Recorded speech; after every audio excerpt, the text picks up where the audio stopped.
In this week's drive, we set a new record and leave just water in the air. Have an impactful afternoon and leave a lot of smoke. Find out what mood the world champion's in and get way too close for comfort. All this and more in this week's Drive.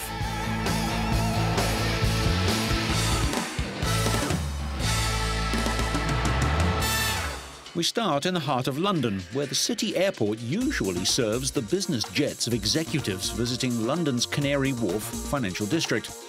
But today the airport's been taken over by Honda for a special demonstration. Next to the airstrip are calm waters, a unique feature that will let Honda race a car, a bike and a boat.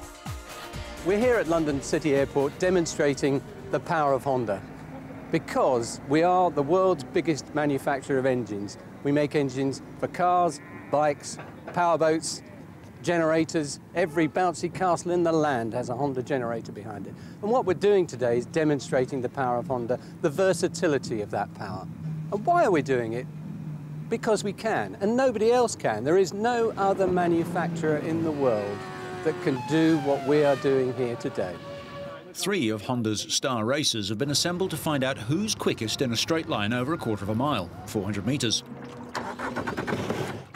Steve Curtis is 5 times Class 1 powerboat champion. He'll be racing a Formula 4-stroke 225, part of the largest offshore powerboat championship in the world. The boat is made of composite Kevlar and carbon and is powered by a derivative of the 3.5-litre V6 engine normally found in some of Honda's road cars. The boat holds up to 170 litres of fuel, which would give a race range of about 240 kilometres. The hull is over 8 metres long and is worth about £50,000.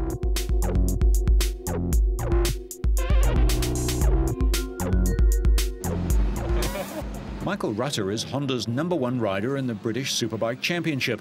His Works Fireblade is powered by a 1000cc 4-cylinder engine.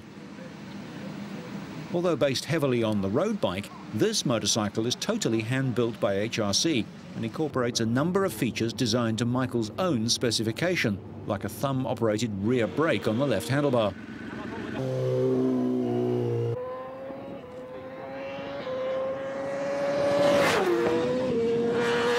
Although every inch a racer, it's remarkable that the bike was originally intended for road use.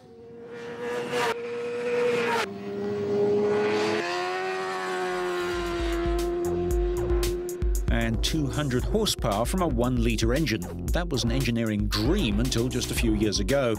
At a guess, the bike's worth about £1 million sterling.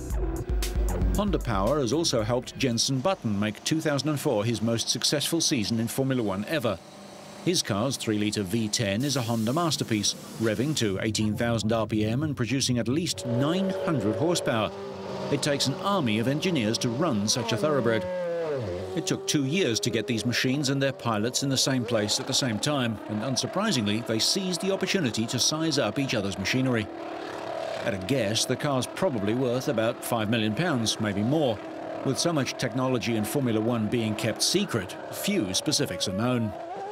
The whole event is proof of Honda's engineering versatility, the only company in the world that could have organised such a race. It's actually quite difficult to see where you're going though on a bumpy road, that's the only thing. Right. So yeah, you better watch out. I'll tell you that before we start. Oh great, thanks.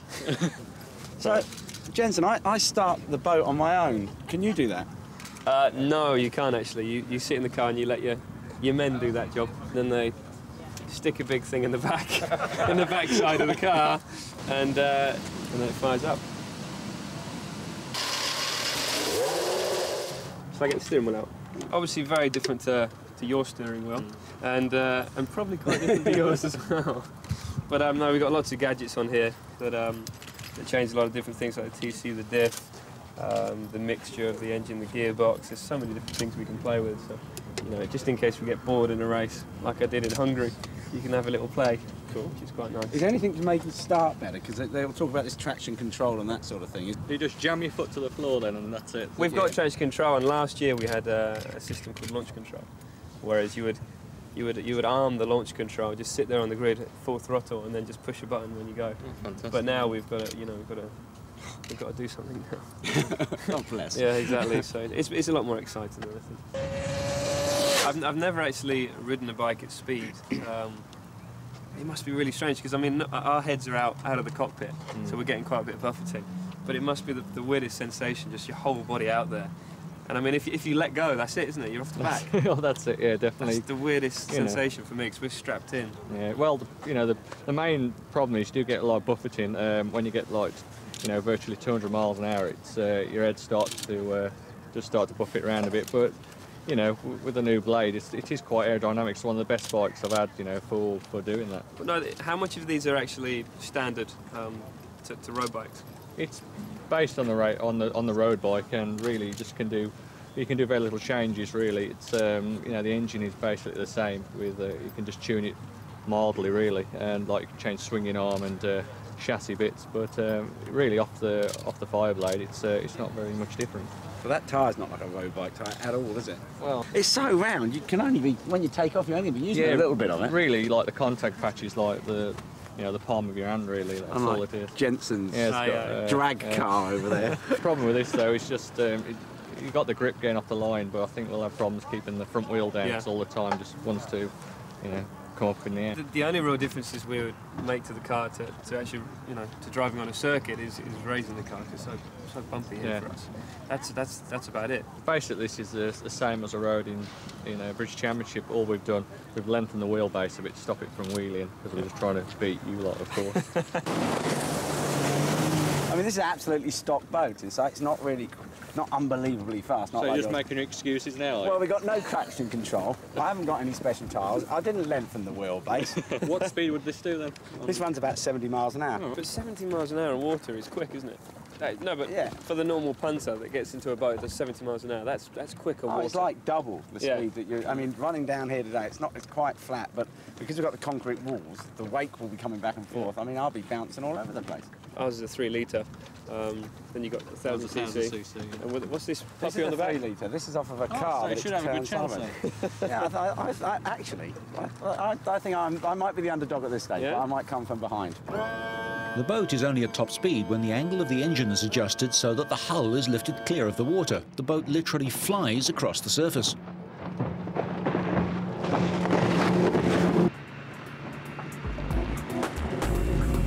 To keep things fair, Button and Rutter agreed that Curtis would be allowed a rolling start, if that applies to a boat. When he crosses the start line, the race begins. The winner would be decided as the best of 3 heats.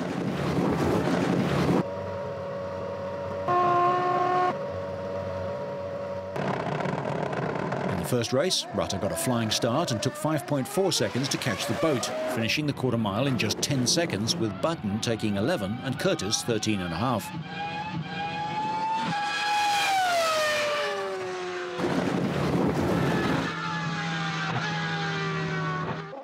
It's back to the start for race 2.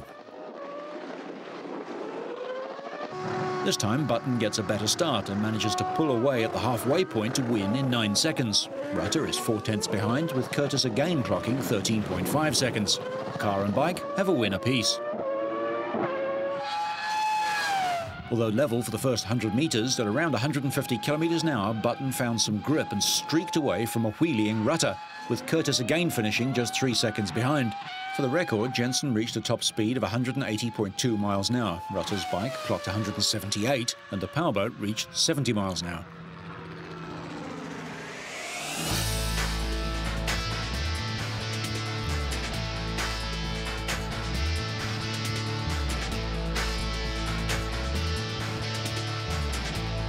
There was not much room to move on the half-mile track in Martinsville, Virginia, as the field of cars took the green flag for round 32 of 36 in this year's NASCAR Series.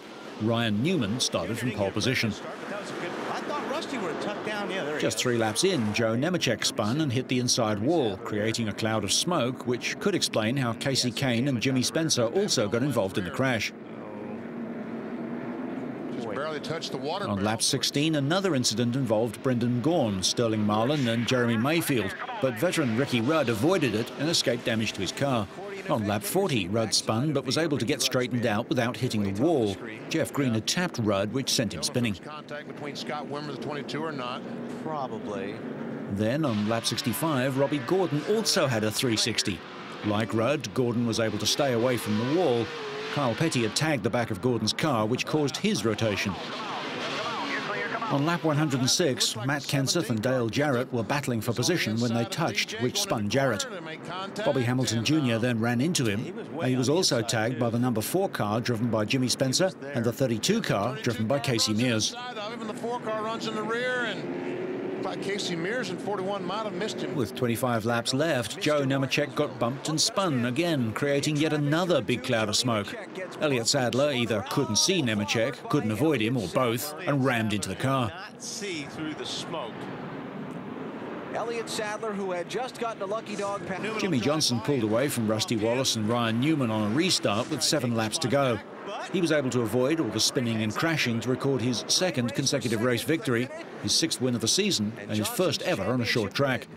With the win, he climbs 4 spots in the season-ending title chase, but another solid performance by Kurt Busch moved him one step closer to winning NASCAR's first playoff championship. Put the nose against the wall and let it rip. Tell you what, not a lot of room on this racetrack to do the burnouts. That's right. The Champ cars crossed the Pacific to the Gold Coast of Australia, and the race got off to a clean, though very competitive start. Most people came to see the racing, but one fan decided to toss his own car onto the track. After rain had affected the race 3 out of the last 4 years, this race was relatively incident-free over the first 40 laps, until Michel Jourdain found trouble when he spun on the rumble strips, then hit the outside wall with the left side of his car. That knocked a wheel off his car, which tumbled down the track until it stopped in a dangerous position. Series leader Sébastien Bourdais challenged race leader Paul Tracy in a brave move, but the gritty Canadian defended his line cleanly on the tight street circuit. Pole winner Tracy seemed to have the race in hand when, just past the halfway point, he spun all by himself. He managed to keep off the walls, but dropped 3 places. There was pit lane action too, some of it closer than was comfortable. With Tracy out of contention, it was up to teammates Bruno Junqueira of Brazil and Frenchman Sébastien Bourdais to battle out for the top spot on the podium. Actor Paul Newman is a half-owner of the Newman-Haas team.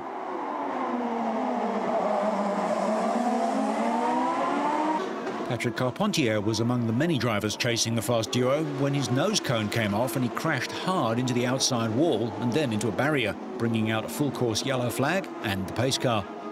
Carpentier was taken to hospital for a CAT scan, which showed no injuries, but he was kept in overnight because he was unconscious for a period immediately after the crash.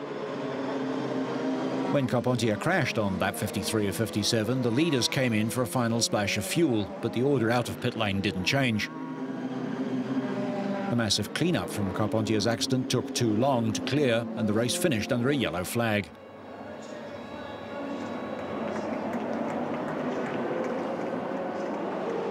Bruno Junqueira would claim victory, his 2nd win of the season and the 7th of his career, becoming the 14th different winner of the Australian race in the 14 years it's been run. Bourdais came into the race with a 28-point lead over Junqueira, who picked up 33 points. Bourdais picked up 27 for finishing 2nd, giving the French driver a 22-point lead going into the final race of the series in Mexico. Mario Dominguez was 3rd.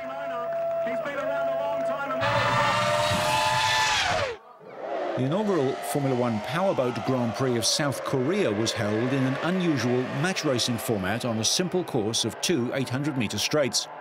After a series of elimination races, the final turned out to be an all-Italian affair between Francesco Cantando and Guido Capellini. The pair had each won their semi-final heats with times just 1.6 seconds apart.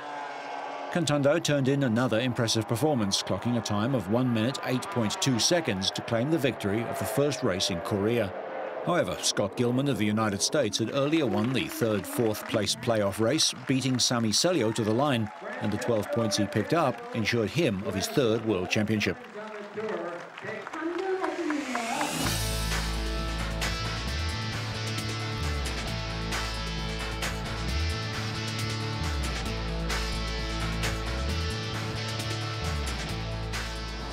The picturesque French town of Miramar was chosen for a history-making record attempt.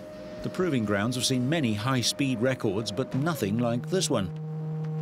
BMW were not only out to break a record, but also to destroy the perception that hydrogen fuel cell vehicles are inherently slow, and they put all their efforts into designing a vehicle that was revolutionary and practical based on the BMW 7 Series.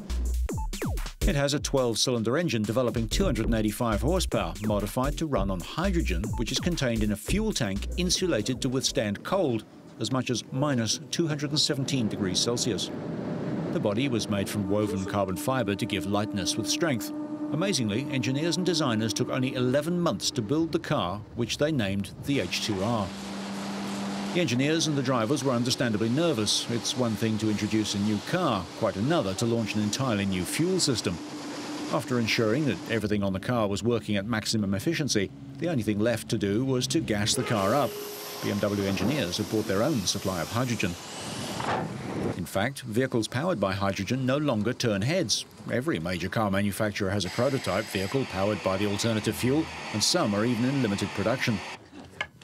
With the driver briefed, it was time for the car to start a series of shakedown test runs while technicians monitored its performance. These vehicles are undoubtedly clean and efficient. Their only emission is pure water, but doubters say that they will never take over from conventional vehicles because they're too slow. So BMW set out to prove them wrong with an attempt to crack the 300 km/h hydrogen-powered speed record. Initial runs were comparatively slow, 150 km/h. Not enough to impress the critics, but fast enough to satisfy the watching engineers that everything was working perfectly.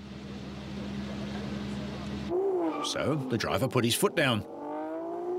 After completing a timed lap, the confirmation came in, 307 km/h, smashing the current record and establishing the BMW H2R as the fastest hydrogen-powered vehicle in existence. After nearly a year of concentrated effort, a successful result gave the whole team something to cheer about. Having established that hydrogen-powered cars can be really fast as well as clean and efficient, one fact is inescapable. The future of motoring is hydrogen-powered. The next step is for industry to get together with governments to provide widespread hydrogen production, which may take some years yet.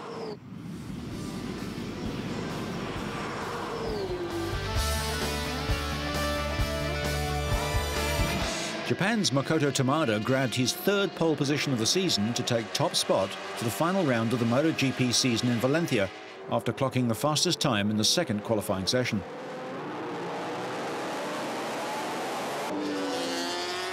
Tamada's Honda teammate, Italian Max Biaggi, would start in second place, and the front row was completed by world champion Valentino Rossi. Rossi overshot a corner on his first lap, however he kept the bike running and after a pit stop was back on track. Spain's Sete Gibernau, assured of finishing second to Rossi in the 2004 championship, had to settle for the second row, ahead of American rider Nicky Hayden and Australia's Troy Bayliss in his last ride for the Ducati team. The reason I managed to get pole position today was because the Bridgestone tyres performed very well for qualifying. For tomorrow, we still need to do more work on setting up the bike for the race. In the 250s, new champion Dani Pedrosa had a mixed afternoon, qualifying on pole position for the fourth time this season, despite crashing his Honda at the start of the session. He escaped major injury. He claimed pole ahead of Argentine Sebastian Porto, San Marino's Alex d'Angelis and Frenchman Randy Depunier. Although all the titles have been claimed, over 120,000 fans flocked to the final round of the season. Italy's world champion Andrea Dovizioso claimed the 125cc pole position ahead of Spaniards Hector Barbera and Jorge Lorenzo. Fellow Italian Gino Borsoi completed the front row of the grid. Class luminaries Casey Stoner and Roberto Locatelli were bracketed by two Spanish riders, Sergio Gadeo and Julian Simon, on the second row. One-time championship contender Steve Yenkner was 9th fastest on the third row, but less than 0.8 of a second off the pole-setting time. 5 different brands, Honda, Aprilia, Derby, KTM and Malaguti, were represented in the top 10 qualifiers. The next day, MotoGP pole starter Tamada made a strong start to the race and led by some distance after the opening lap. Gibernau claimed third, while Rossi slumped to 6th. On lap 2, Rossi fought his way up to 4th as Gibernau passed Biaggi for second. Gibernau's race was effectively ruined on the next lap when he and Biaggi ran wide after braking too late. This let Rossi move up to second place, and 2 laps later he took the lead from Tamada. Tamada, who's won 2 races this season, wouldn't give up and re-passed Rossi on lap 7. At the halfway point, Rossi again passed Tamada as Biaggi made it up to third. Tamada slipped off the podium on lap 17 when Biaggi and Nicky Hayden streamed past on the straight to put him fourth. 5 laps later, Hayden crashed. That lifted Bayliss to third, but he could do little about Biaggi, who was unable to pressure Rossi. Giovinazzi was fourth ahead of Tamada and 6 seconds off the pace. I think it's a great victory because the race was so hard for me and for everybody. At the beginning, I slipped on the start and lost a lot of time. But after I recovered at the beginning fight with Tamada, that in some part was very fast, but lost in some others.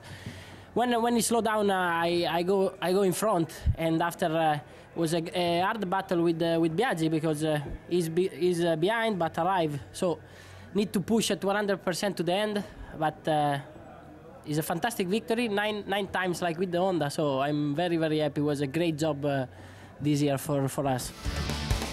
With this win, Rossi matched his career best record of 9 season victories achieved with Honda. So much for the Yamaha being uncompetitive. The 250 race became a battle between Pedrosa and Porto after Alex De Angelis crashed from third, ahead of Randy De Punier and Tony Elias, who avoided the San Marinese but lost ground on the leaders. Pedrosa passed Porto on lap 11 and gradually widened his lead.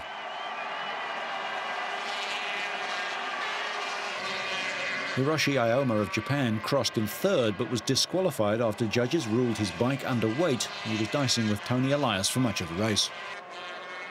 Porto suffered a spectacular fall on the 19th lap and couldn't continue because his bike was badly damaged. Pedrosa then finished more than 8 seconds ahead of fellow Spaniard Elias for his 7th win of the season. Third went to France's Randy De Punier. The results of the final race didn't affect the finishing order to the championship, and teenage double world champion Pedrosa is being hailed as a future superstar to rival Rossi. Earlier, hometown boy Hector Barbera won the 125 race, clinching second place in the world standings behind champion Andrea Dovizioso of Italy. Barbera finished 3/4 of a second ahead of Dovizioso, and Alvaro Bautista of Spain finished third. Barbera came out strong and took the lead after just 3 laps. Late in the race, Dovizioso came roaring back from 12th place to second. Dovizioso's title was clear-cut, but typical of the class, the places were hard-fought over every lap of every round throughout the year. World champions all, although Rossi has only committed to Yamaha for 2 years, and John Surtees advised him to move sooner rather than later. Surtees is the only 2- and 4-wheeled Grand Prix world champion.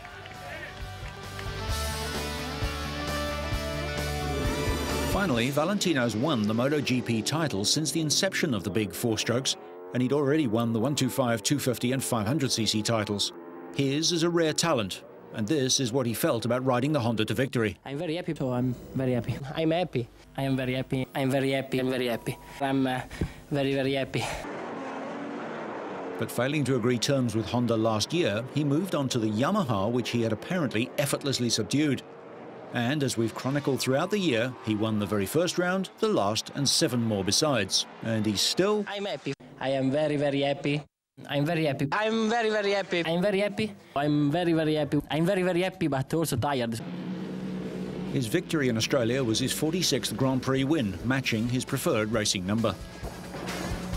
So whether you're all at sea, standing tall, or just in a spin, so you stay on track and up to speed, make sure you catch next week's Drive.